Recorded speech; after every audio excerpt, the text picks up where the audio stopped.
and many thanks for joining us on Nationwide today. I am Ifoma Ojinta. An interfaith manual and fraud risk assessment project has been launched by the Economic and Financial Crimes Commission, EFCC. It is to complement existing efforts in fighting corruption in ministries, departments, and agencies. Vice President Kashim Shettima at the launch reminded the anti-graft agency of its responsibilities of not just fighting corruption with lip service, but to be practical in its approach. Details of this report will be brought to you subsequently. President of the Senate, Godswill Akpabio, has reassured people of the Niger Delta that completion of the East-West Road is of priority to the present administration in view of its economic importance. While hosting the acting president of the Supreme Council of Ogoni Traditional Rulers, Senator Akpabio notes that completion of the road will boost economic activities in the region and Nigeria, adding that government is open to explore all options to achieve results. He appealed for sustenance of the prevailing peace in Ogoni land.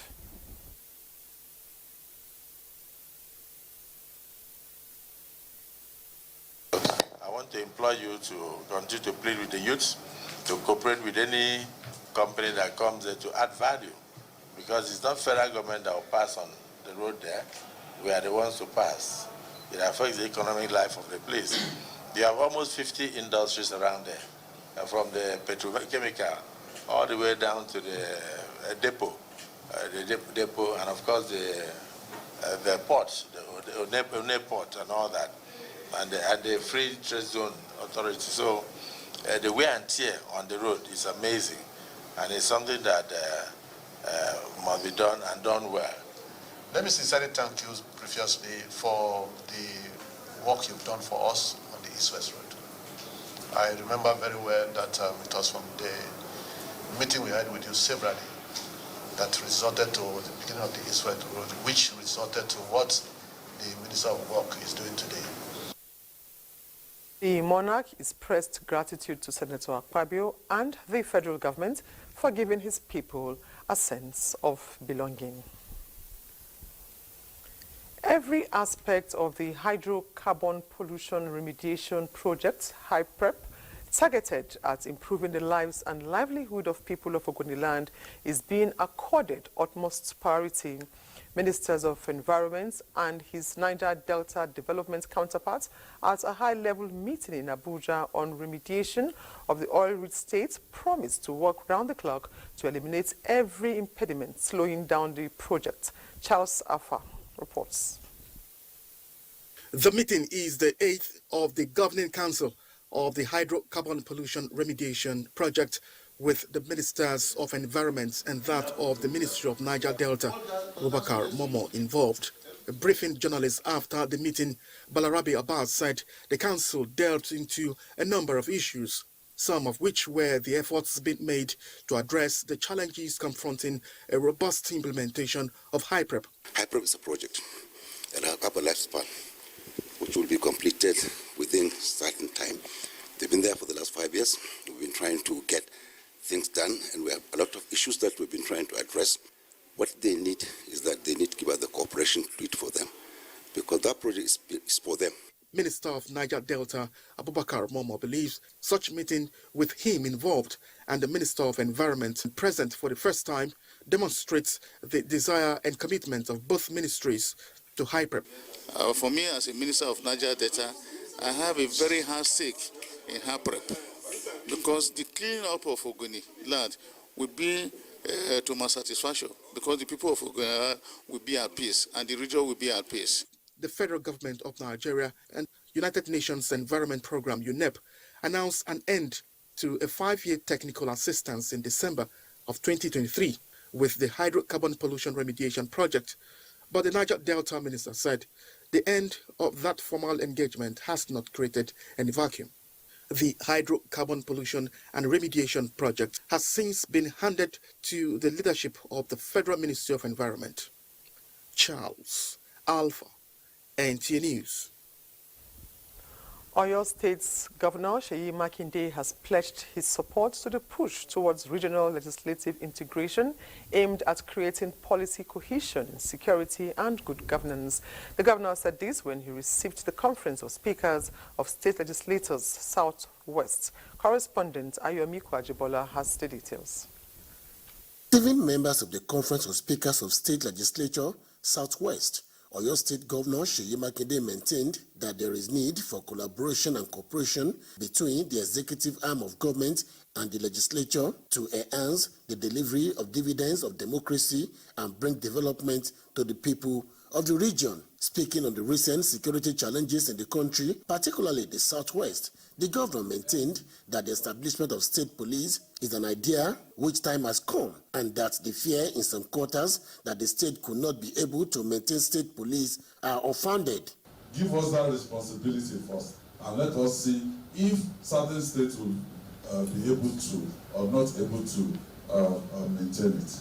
We felt on our home that it is also time for us to discuss with our leaders, our governors, that there is the need again to strengthen the security architecture in the Southwest. The chairman equally proposed to host a regional legislative summit for lawmakers in Ibadan, being the political headquarters of the region, to equip lawmakers with requisite legislative skills for the task ahead. In Ibadan, Ayomiku Ajibola, NTA News. The Supreme Court has upheld the declaration and return of Amadu Fintiri as governor of Adamawa State. The 5-man panel of justices, led by Justice John Inyangokoro, gave the order in a unanimous decision in an appeal filed by the candidate of the APC, Aisha Binani Dahiru, in the March 18, 2023 governorship election.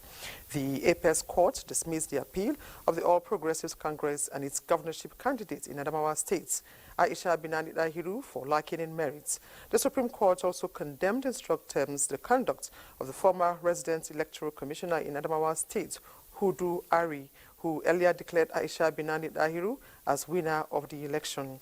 The Apex Court described the action of Hudu Ari as irresponsible and criminal.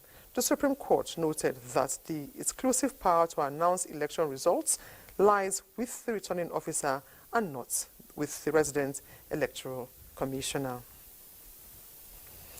Now, the 10 aspirants of the People's Democratic Party, PDP, in the forthcoming Edo State governorship election have been cleared by the Governor Charles Caleb Mufwang-led screening committee. Correspondent Timothy Yusuf reports that they were assured of the party's readiness to conduct a free, fair and transparent primary election. 11 aspirants purchased the expression of interest form for the September governorship election in Ondo State. 10 of them went ahead to purchase the nomination forms, qualifying them to face the party screening committee, headed by Governor Caleb Mufwang of Plateau State. The Edo State Deputy Governor Philip Shaibu, flanked by other aspirants, commended the PDP National Working Committee and the screening committee for a transparent process, as they all agreed to work together in the interest of the party. I want to also pledge that we will abide by all rules as far as it's transparent, and by the grace of God, we are PDP and we are PDP. We are preaching, let us start to build the party through faithful party members. If you don't have party members, you will never build the party. 8 out of the 10 aspirants were on hand to receive their clearance certificates from the PDP National Organizing Secretary, Umar Bature. Timothy Yusuf, NTA News. A ray of hope for inmates of correctional facilities across the country as the federal government rolls out plans to commence skills acquisition that will guarantee at least 2 acquisitions for each inmate before they finish their term.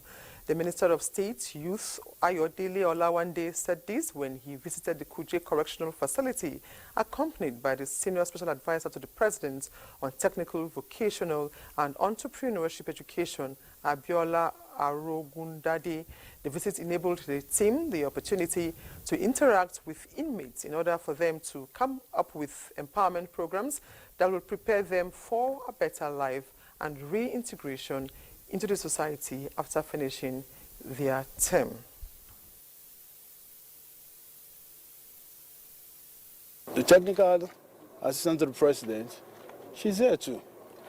We're working in collaboration together to make sure that even people inside here will have minimum of 2 skills and they can be able to be productive. We're actually looking at different skills, all the skills, and we found some people with, inside who are actually interested in leather, some in sewing, in designing. We're going to do an audit where we come into the correctional facility and find out what skills they're interested in, and then we're going to train them directly on the skills they're interested in. Not only will we train them, we'll also give them entrepreneurship training and SME training so they'll be able to match and manage their business. We'll also give them a grant to set up their business so they will not become second-time offenders. We also make sure that whenever they come to the end of their sentences, we have them properly reintegrated into the society.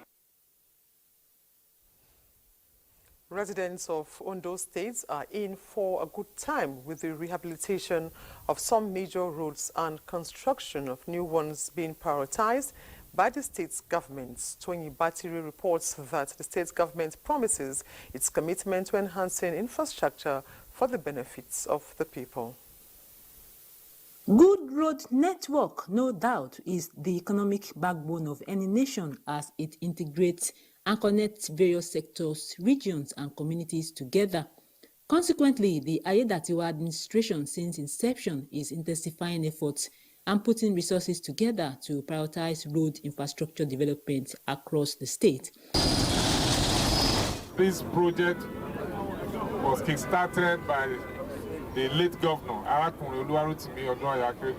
one of the resolved resolutions that I made with those who are working with me in government is that all the work that he started, we must complete them. The government has awarded over 55 road projects that are at various stages of construction, and in the 3 senatorial districts of the state. There's no hold up again, and I believe during the rainy season it will ease the flood that usually comes here. Some people get sick because of the dust, but now we are enjoying the road. There is great improvement. When I passed here last, it nearly damaged my car. Ondo State government promises prompt completion of the ongoing projects in Akure. Tony Batiri, NTA News. And still staying with Ondo State, we have Paul Omukago standing by to tell us more on this development. Hello, Paul. Tell us more on the state's government's efforts at enhancing infrastructure in the states. The whole plan is to ensure that Ondo State, particularly the capital city, Akure, looks quite inviting, and of course it's just to ensure that the right aesthetics is seen all over the place. The ambience is quite good, and is to also encourage socio-economic activity, thriving without any kind of hindrance. Virtually all the major roads are linked and properly tarred, and government is bent on ensuring that all the outstanding road projects are completed, particularly for the ones that are within major towns, and there is a 3 months period for completion of most of these roads. Like where we are right now is off the Ilesha Owo Road, and we are by the side of the Oyorimbolom Chagari Irese flyover project. This is one of the projects that the governor is so very much concerned about. He believes that the completion of this project will help in the movement of goods and services freely in and out of the capital city. Okay, talking about the residents, from the earlier reports we took, it says that the residents of Ondo State are in for a good time. How are they feeling, about this rehabilitation and of the construction of new roads in the state? Okay, for residents, particularly here in Akure, they are happy that Governor Lucky Ayedatiwa is actually continuing from where his predecessor stopped. They are also very happy that most of the roads are being given priority attention ahead of the next rainy season. So they believe that the projects will also impact on them, particularly for those of them who are on their own. I'm talking about entrepreneurs. They believe that the completion of these roads will further boost their businesses. All right, thank you very much, Paul, for that update. It is 8 months into the life of Bola Ahmed Tinubu's presidency, and the assessment from the media is putting the administration's scorecard on a positive trajectory. Now, the Independent Media and Policy Initiative is taking the lead in the recent projection of what could be termed as renewed hope philosophy in progress. Political correspondent Abubakar Akwanga reports. It wasn't a cheerful beginning after the takeoff of Tinubu's presidency on May 29, 2023, owing to impacts of COVID-19, Russian-Ukraine war, and declining fortunes of global economic index. But 8 months after inauguration of a popular government, the turns were navigated by one who sits on the driver's seat through experience and expertise in stabilizing the economic frontiers. In the short run, will things be difficult? Yes. But in the medium to long run, would we be able to discover the appropriate pricing for exchange rates for Naira and other convertible currency? Yes.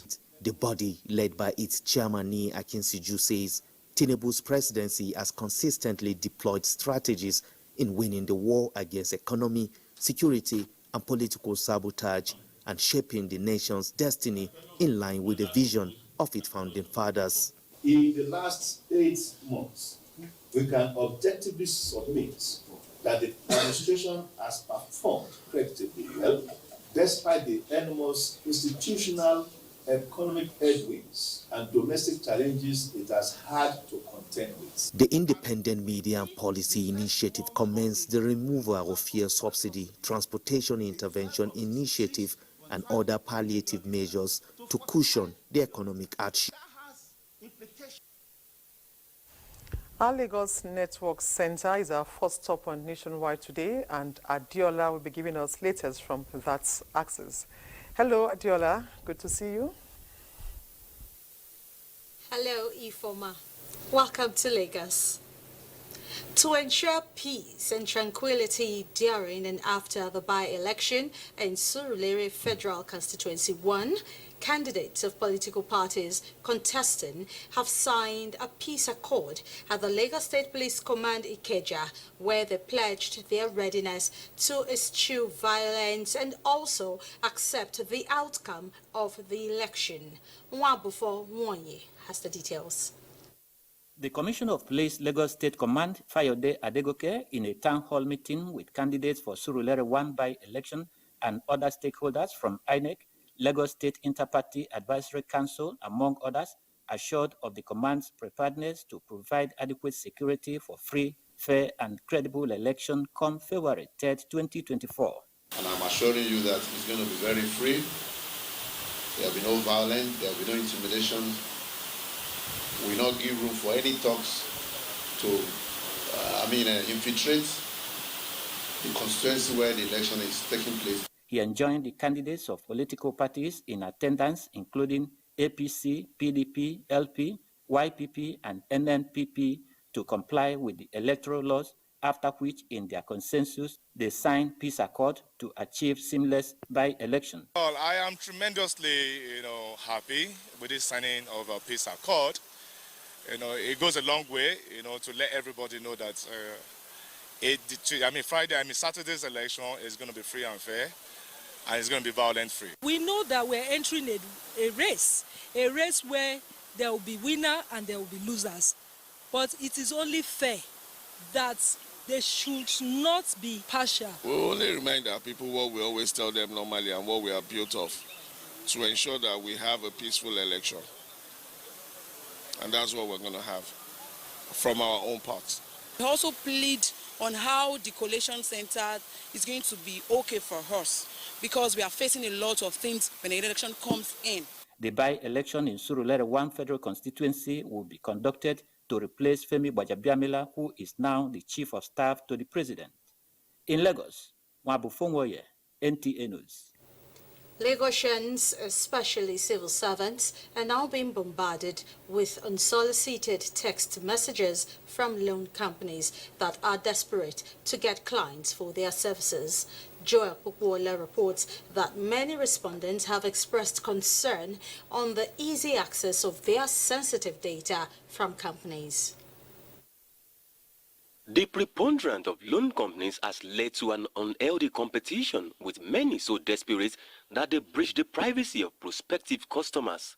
Representatives of these loan companies, armed with relevant personal details, use various tactics to persuade salary earners to obtain loans without explaining the terms and conditions. The problem is, how do they get these numbers to send in bulk SMS? It's either through the NCC or there's somewhere government need to find the route of how they get these things. First thing, did you apply for it? Belief is ignorance. That is, people don't have knowledge. Another point is greediness. Because people are greedy, they are not ready to do anything. Any small thing, they fall for it.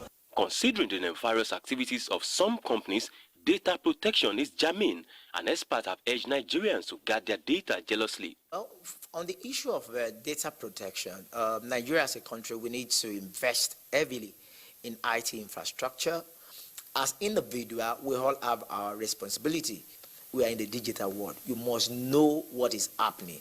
While Nigerians are expected to be careful in their transactions with loan companies, stakeholders are calling for sanctions against those infringing on the privacy of workers through unsolicited messages. In Lagos, Joel Bukbola, NTA News. And those are the stories from Lagos.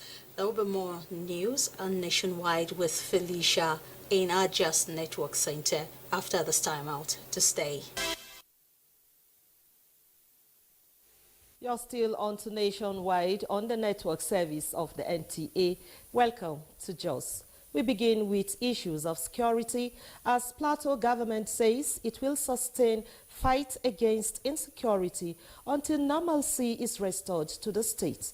Governor Caleb Mutfwang stated this in Jos while presenting newly procured security vehicles for surveillance at the grassroots.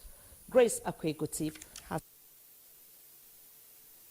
This is part of the contribution of the Local Government Transition Committee Chairman to assist the state and federal government in fighting criminal elements that are terrorizing the states.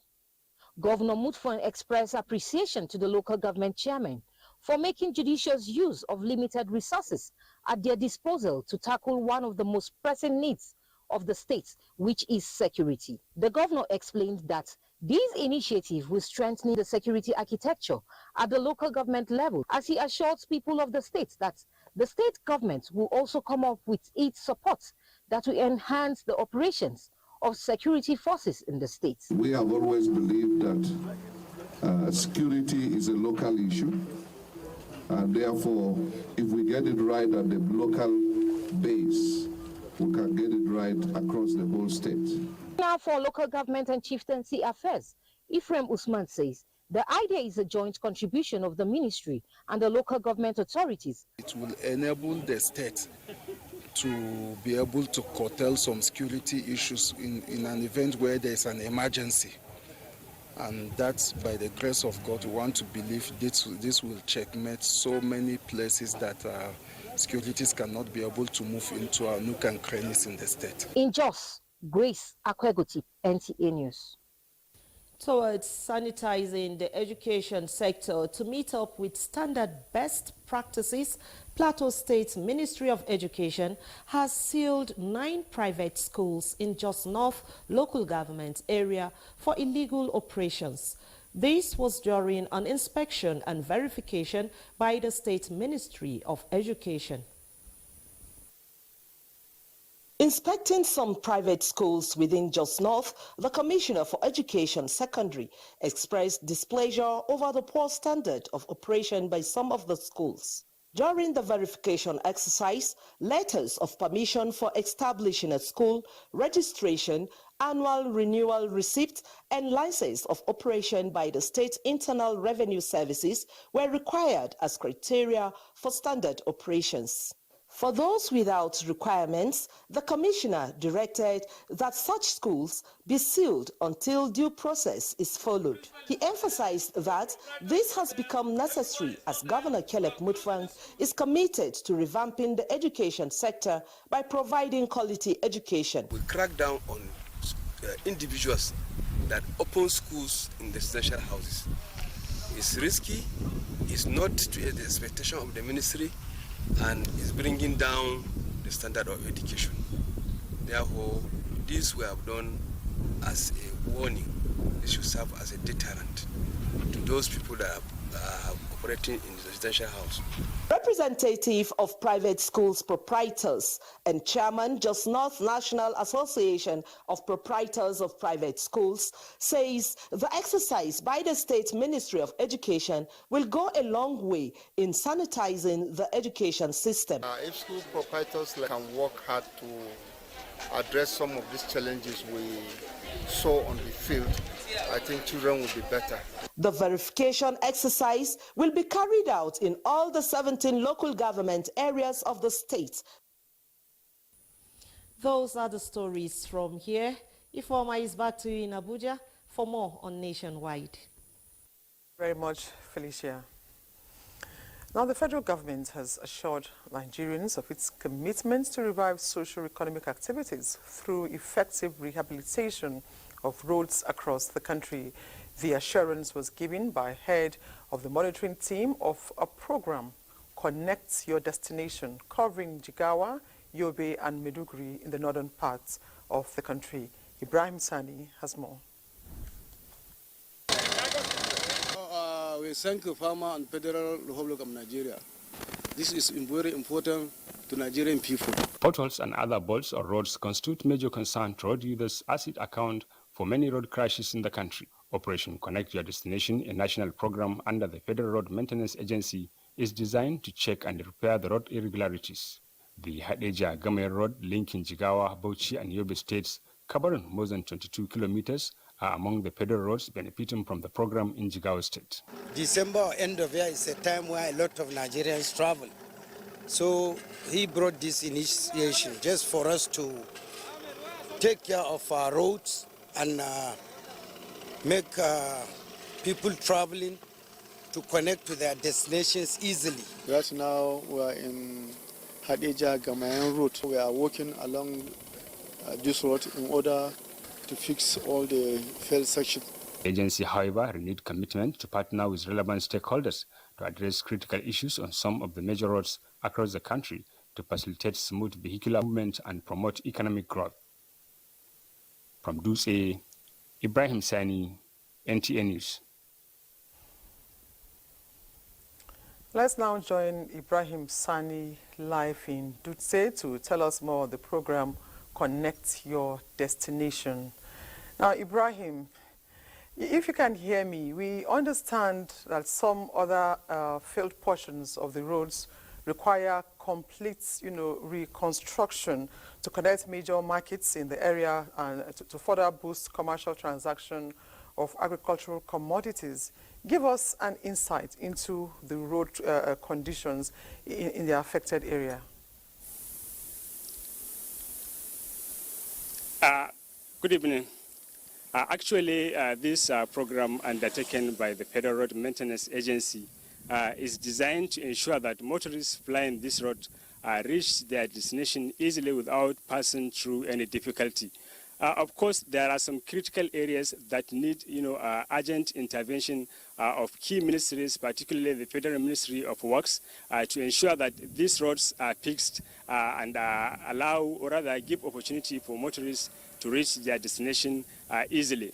However, as attested by stakeholders, or in particular FEMA, lack of funds is affecting the completion of this exercise.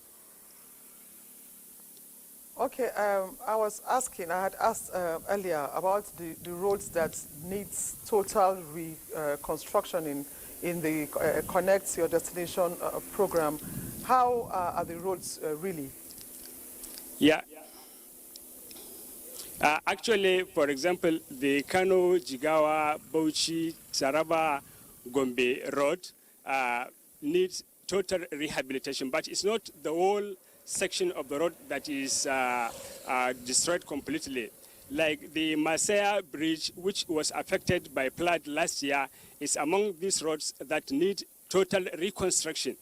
Also, the Gamain, Lincoln, Gombe, Bauchi roads also is part of the roads that need type of reconstruction, because the Pale side cannot be covered by this type of project due to,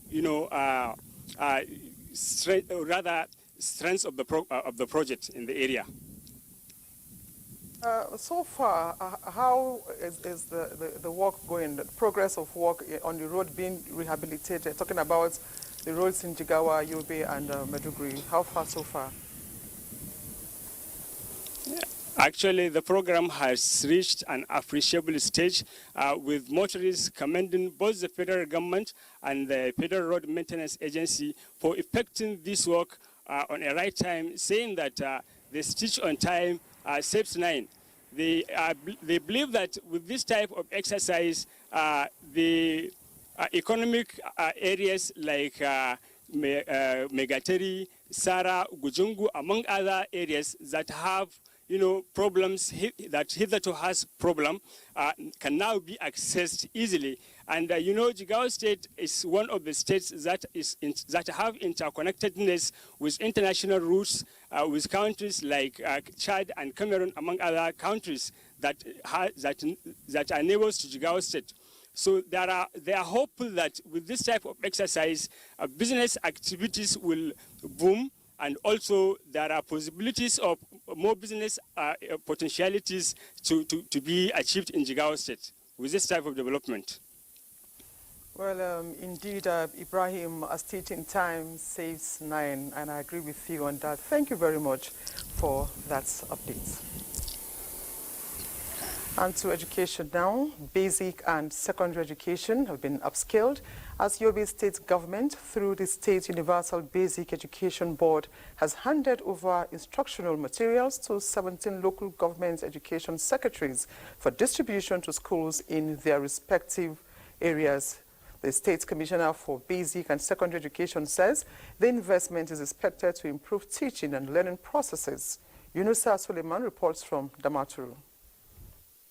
By Yobe State government with support from development partners, the distribution of the materials stakeholders say is another responsive investment in the basic and secondary education aimed at sustaining the gains recorded in the sector. They also express optimism that if deployed across benefiting schools, the materials can assist in stimulating effective teaching and learning, hence task education secretaries to ensure that the materials get to the right schools and at the right time. We are not yet where we expect to be there, where we pray to be there, but Yobians are today celebrating the advent of this administration that is concerned about the future of their children.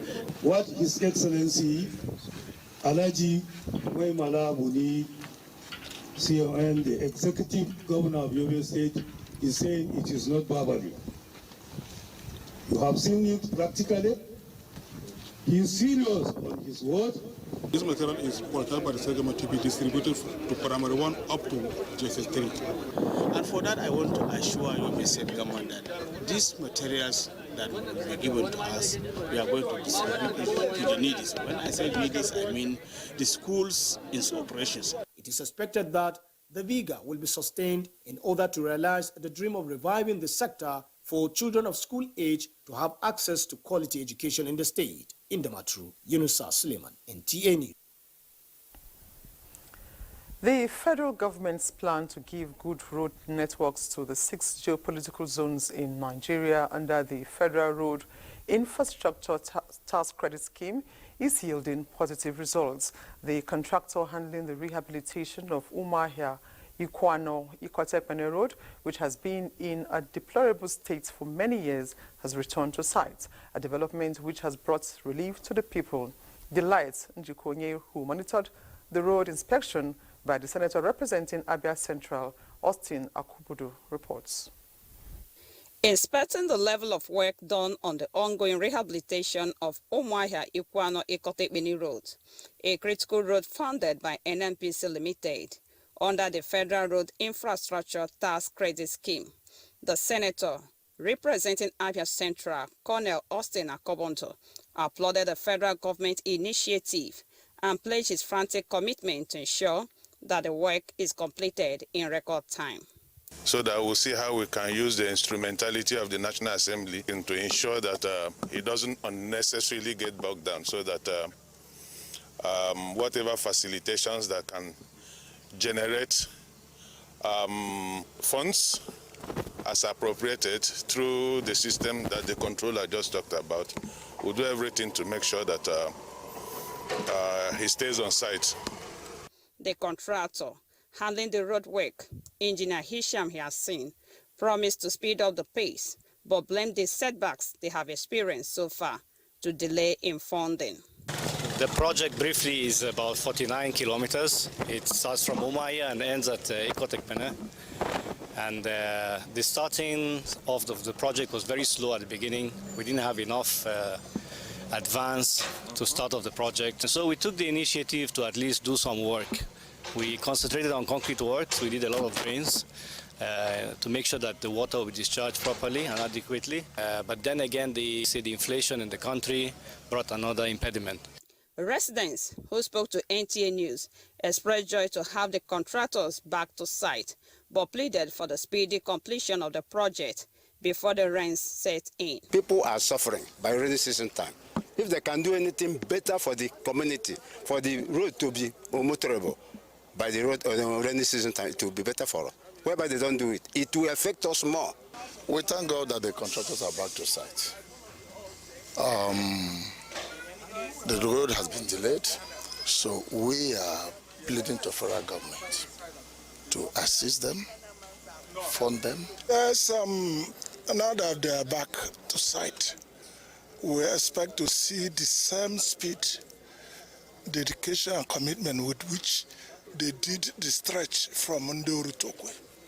The single carriage road, when completed, will ease traffic jam and enhance the socio-economic status of Umuahia Ikwano communities. In Umuahia, Delight in Jinkonye, NTA News. Our Enugu Network Center is next on our lineup on Nationwide with Chinenye as our guide. Hello, Chinenye. Thank you so much, Ifoma. Welcome to Enugu. Enugu State government is to strengthen its relationship with various security agencies to rid the state of criminal elements and to build the confidence of foreign investors. Chika Ugu reports that Governor Peter Mba reassured the new state controller of immigration and the commandant, Nigeria Security and Civil Defense Corps, who were on a familiarization visit. Governor, who believes that no business thrives in an insecure environment, reiterated that his administration has zero tolerance for vandalism and insecurity, reason the state government is partnering closely with security agencies to enhance smooth operations. Ours is also to ensure that Enugu State sustains its preeminent position in the affairs of the committee of the states in the country. State Comptroller of Immigration briefed on series of reforms in passport issuance and migration management, promised that the command will continue to operate within the ambit of the law to check activities of illegal migrants, while the NSCDC commander assured of safety in synergy with other sister security agencies. The Nigerian Immigration Service, as you already know, is one of the relevant security agencies charged with the statutory responsibilities of ensuring the security and socio-economic stability of Nigeria. In line with the directive of my Commander General, Dr. Ahmed Abubakar, the MNRFR, to pay my all-around commitment to the security and safety of this state under your able watch. I also pledge to contribute my quota in the improvement of the security and protection of critical national infrastructure within the state. The security agents promised to leverage on the state government's efforts of making Enugu State the safest in Nigeria. In Enugu, Chika Ugu, NTA News. Gender-based violence could be reduced in Nigeria if the Violence Against Persons Prohibition Law is fully implemented in all states. Susan Eze reports that though this law has been domesticated in Enugu State, key players lament the poor implementation of the law in the state. Globally, sexual and gender-based violence is a serious violation of human rights that has severe physical, psychological, and social impact on victims and the society. A UNICEF report in 2020 shows that over 90% of reported rape cases were females and 99% of perpetrators male. However, the Violence Against Persons Prohibition Law, among other innovations, recognizes that all genders are susceptible to sexual assault and has made provisions for the protection of all. The Act has also made provisions for the compensation of survivors. The State Justice Reform Team is working really hard to ensure that these provisions are being implemented. Much as the domestication of the VAP law in Enugu State since 2019 has provided an equitable legal framework under which offenders can be convicted, stakeholders lament poor implementation of the law in the state, citing cultural and religious beliefs as well as lack of funds as some of the setbacks. It's one thing to come up with a policy, make a bill, turn it into a right. It's another thing to get the stakeholders to implement. So one of the things we need to do as a state is for everybody to begin to speak out, the state to begin to appropriate the right funds to the right quarters, and then the GBV committee to reinforce themselves. The government should make it mandatory that any such cases coming must be charged under the capital. Key players also advocate providing technical and funding support for multi-sectoral coordination of efforts towards addressing hindrances to full implementation of the VAP law. In Enugu, Susan Eze, NTA News. And those are the stories from Enugu. Do not forget that you can follow this news broadcast live on our website at www.nta.ng/live and on all our social media handles displayed on your screen for updates.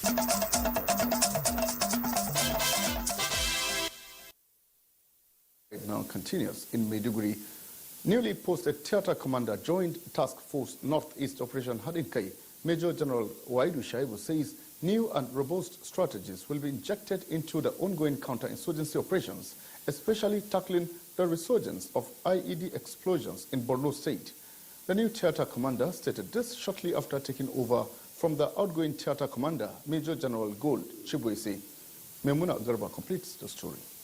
Deployment of new theatre commanders has been a routine activity of the military, and the posting of Major General Waidi Shaibu came at a time when the military is intensifying its clearance and mop-up operations to rid the theatre of terrorist activities. Having served in the theatre before as GOC 7 Division, General Waidi is conversant with the terrain and nature of the operations, hence expected to build on the successes so far recorded. We will just go ahead with the mandate, their ongoing operations. We will enhance it and ensure that officers and men do what they are supposed to do. The new theatre commander said he will ensure that all enclaves of remnants of the terrorists are destroyed, just as the frontline troops will be motivated to put in their best. The outgoing theatre commander, Major General Gold Chibusi, appreciated troops' doggedness and the effective collaboration with Borno State government and the citizenry in the non-kinetic operations that led to the continuous mass surrendering of terrorists. I therefore reiterate the need for us to continue operating in a professional manner in accordance with our rules of engagement at all times. Is that clear? Yes, sir. Will you do that? Yes, sir. Are you happy? Happy. General Gold urged troops to maintain the tempo for sustainable peace in the region. In Maiduguri, Maimuna Garba, NTA News. Away from that now to tell you that Every individual has a role to play was the focus for a social reorientation program aimed at restoring peace and harmony in Borno State. This was emphasized during a town hall meeting organized by the Borno State Ministry of Information and Internal Security in partnership with the Peace Ambassador Center for Humanitarian and Empowerment, involving stakeholders of Gomboru area of the metropolis. Here is Pauline Kujevana with the rest of the story. The town hall meeting centered on reintegration and sustainable peace by addressing issues and devising strategies to bring back Borno's past glory as the home of peace. Hence, the active participation of the stakeholders in discussion. Commissioner for Information and Internal Security, Professor Usman Tar, mentioned that this marks the third town hall meeting organized as part of a social reorientation program to restore peace and harmony in the states spanning over a decade of insurgency. The government and our partners believe that if we engage constructively with our citizens, stakeholders, our community leaders, our traditional leaders, in the form of town hall meetings, we will solve our problems. That's the only way for us we can have peace, by dialogue and by listening to people and by creating an enabling environment for honest conversation. Special Advisor to Governor Zulum on Humanitarian Affairs and Sustainable Development, Dr. Meiro Mandara, highlighted the crucial role peace plays as a building block for infrastructural development, social amenities, and good governance. So whatever these people give us is what will be collated and be used by the government to foster peace. There was a drama presentation and panel discussion where critical issues were raised and strategic solutions and recommendations also proposed to restore peace in the state. In Maiduguri, Pauline Kujevana, NTA News. Let's now return to Ifoma in Abuja. Thank you for watching. I am Ifoma Ojinta. Bye for now.